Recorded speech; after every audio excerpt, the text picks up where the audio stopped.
After tomato, it's dal prices burning a hole in people's pocket. Prices of Toor dal, also known as Arhar dal, a staple for many, has shot through the roof. As of 16th of July, the prices of Toor dal have increased by more than 32% on year. Now, this according to Department of Consumer Affairs data.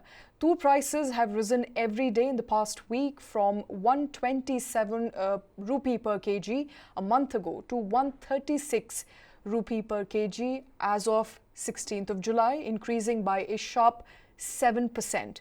It was at 103 rupees a kg a year ago today. Now, prices of Urad and Moong too have risen by 10% and 8.8% respectively on year. In fact, the overall cost of a Thali, or an Indian plate as we call it, has risen by almost 25 rupees a plate. So it's becoming more and more expensive for people to afford basic staple diet, including dal, sabzi or vegetables, as well as fruits. How is it impacting people's money? It's impacting their budgets, and what's driving up the prices. We'll discuss all that and more.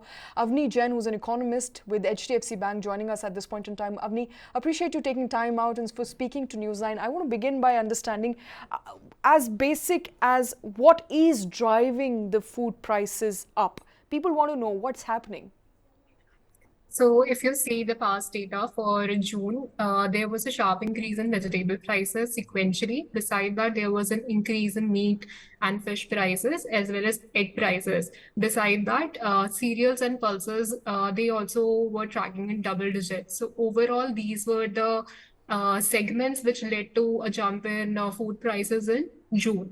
But if you see the trend so far, as you have also mentioned, that prices of tomatoes and other staple food items like ginger, chilies, these have increased. Toor dal prices are again increasing, and these are sort of because of monsoon situation.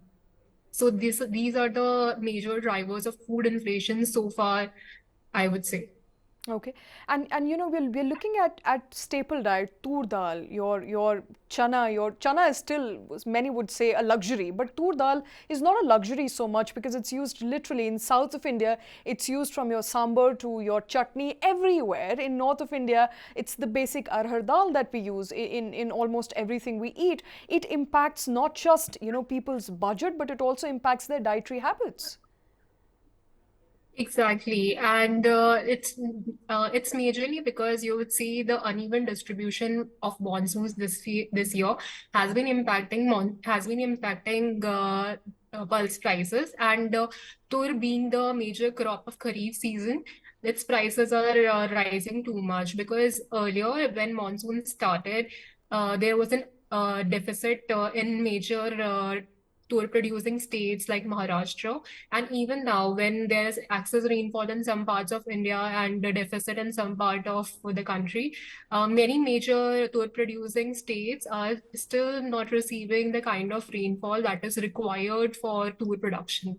So that is how there is a increase in price. And as you have mentioned, that although it's not although it's not a luxury product, but because of the sowing situation and you can see the weekly progress of the kharif sowing so far also. Tour production so far on year is in double digit negative. So that's how the prices are increasing. All right, and it seems from what I'm reading that release of Toor from centre's buffer stock has also in fact not affected the price, has not gone down, and the intervention that the government took has not resulted in prices getting down. Why is that? So overall, I would say like overall the situation could be because of the production only. So if your production is not going up, and even though government is releasing some kind of buffer from their stocks, because of the overall supply situation, the prices are going to remain elevated. Okay, And and I'm also, Right. And I'm looking at overall pulses inflation. It's over 6%. I want to understand from you, Avni, is this common? Now, you said last year as well that there was a sequential increase in prices of dal and pulses overall. But have you seen an inflation to the tune of 6% recently? Or is this particular to this year? I want to get a sense of how bad the situation is basically for people watching us out there. So pulses inflation is usually there is a phenomena called cobweb phenomenon in economics. So pulses inflation typically follows that. So in years whenever there are high prices, the next year you would see an increase in production that tends to decrease the prices of inflation. So basically it becomes a cobweb like a phenomena. So it's not unusual that pulses inflation increase, but it's usually followed by an increase in production. So you would see next year prices going down. All right, and specifically in Maharashtra, Karnataka, I'm looking at tool prices that have increased as much as 41%. And you are of the belief that next year, and speaking from a point of view of finance and economy, the prices will go down next year. So it's perhaps just this year that people will have to bear with it. Next year it's going to be low, and then perhaps the year after that it is going to be high again. So it is an economic phenomena as opposed to something that we can physically control here. Like if we simplify it, then you can say that this is how the pattern should behave. But of course, there are other nuances as well, like Okay. your fertilizer prices or commodity prices. So you would have seen that oil prices are again touching 80. So and expectation on the street are that these can go further up. So if that situation arises, then perhaps you would not see the kind of moderation that one would expect because of an increase in production. Okay, that's surprising because we are, of course, and we are, of course, hoping that the prices will come down. Government, of course, is taking interventionists and the measures that the interventions that government is taking to bring down the prices of essential pulses, and not helping so much because the prices continue to go up, and they are up on a month-on-month basis. I'm looking at data right now, about 5 to 6%. What are you expecting government to do? What sort of interventions can government take right now to bring some relief? I understand that supply chain issues that have cropped up as a result of rainfall, the excess of rainfall that north of India has seen, cannot be done away with, cannot be wished away with in a week's time or 10 days' time. But what sort of efforts or interventions that the government can take right now to bring perhaps prices down in a month to come? So I think already some of the governments like West Bengal and if I'm not wrong, Tamil Nadu, they have started selling tomatoes through Shuffle chain and on PDS shop so that the sharp increase in the price of tomatoes you have seen that could come down. So of course, like these type of supply measures government can come up with, which in particular would help to curb vegetable prices or inflation. Two, on the cereal side, I think the government could, of course, can release buffer stocks from rice and wheat, etc. So, on the top of my head, these two, and extremely like going on the extreme side, the government, if the prices of rice and wheat increases very, very sharply, then government could come up with the free ration program that they earlier had and which they discontinued. But this is on the extreme side.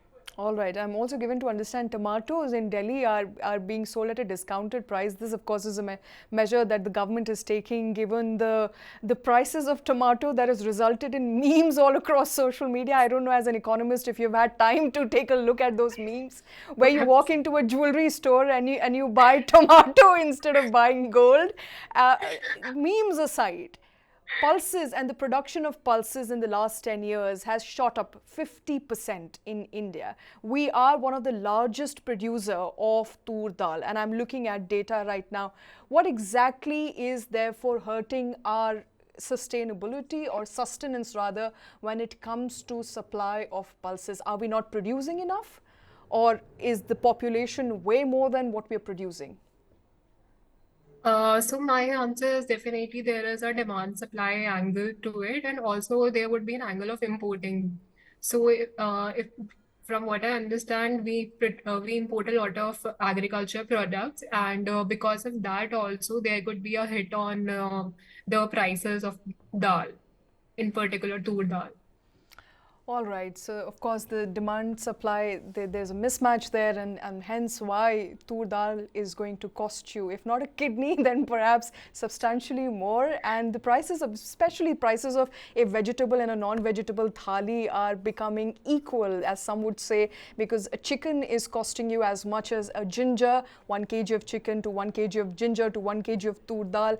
Everything is net equal. What does it really mean for people's dietary habits? Well, we'll have to wait and find out. Avni, thanks very much for joining with your inputs on that story.